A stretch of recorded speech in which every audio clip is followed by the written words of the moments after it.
So si Moira nag-utos na looban ninyo sina Lynette at Carlos? Yes, ma'am. Anong dala mo sa naloob sa bahay namin? Ang susunod na programa ay rated PG. Ito ay nangangailangan ng patnubay at gabay ng magulang para sa mga batang manunood.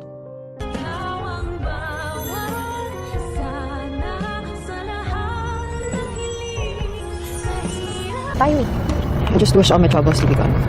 Kaya lang, Sa pagpapatuloy ng pag-i-interrogate ni Giselle sa bagong tauhan ni Moira na si Dax, ay tuluyan nang ilalaglag ni Dax ang kanyang boss. Kaya naman nang malaman ni Giselle na si Moira nga ang utak sa panloloob sa bahay ni Carlos, ay agad hahanapin ni Giselle si Carlos upang ipaalam sana ito. Pero ang kanyang unang makakausap ay sila Lola Susan at itong si Josa. Pero hindi magtatagal ay biglang susulpot itong si Carlos at tatanungin si Giselle kung ano ang kailangan nito sa mga kriminal na nanloob sa kanyang bahay. Sa kabilang banda, maya-maya na may mag-iiba bigla ang mood nitong si Lynette at biglang mababadrip dahil nga malalaman niya na ang katotohanan. Si Moira rin pala ang dahilan ng kanyang pagkakatroma dahil nga ito pa rin pala ang utak sa panloloob sa bahay ni Carlos. Kaya naman hindi na mapipigilan pa ni Lynette ang paglalabas ng kanyang saloobin kila Robert, Annalyn Lindon at dito kay Zoe na dapat daw talaga ay pagbayaran ni Moira ang lahat ng kanyang ginawa at bumalik din daw sa kanya ang lahat ng sakit na naranasan ni Lynette. Pero aalma naman itong si Zoe at parang siya ang nasasaktan sa mga sinasabi ni Lynette panunumpa nito sa kanyang nanay. At dito natatanungin ni Lynette si Zoe na akala daw ba niya kaya ito sumama kay Robert ay para tulungan sila na mahanap si Moira. Nang lumalabas ngayon sa reaksyon ni Zoe ay parang gusto niya pang pagtakpan kung nasaan ang kanyang ina.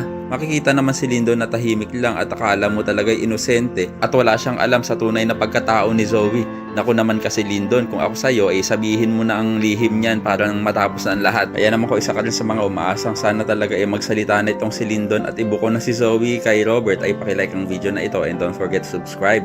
Thanks for watching and see you next time. Bye bye!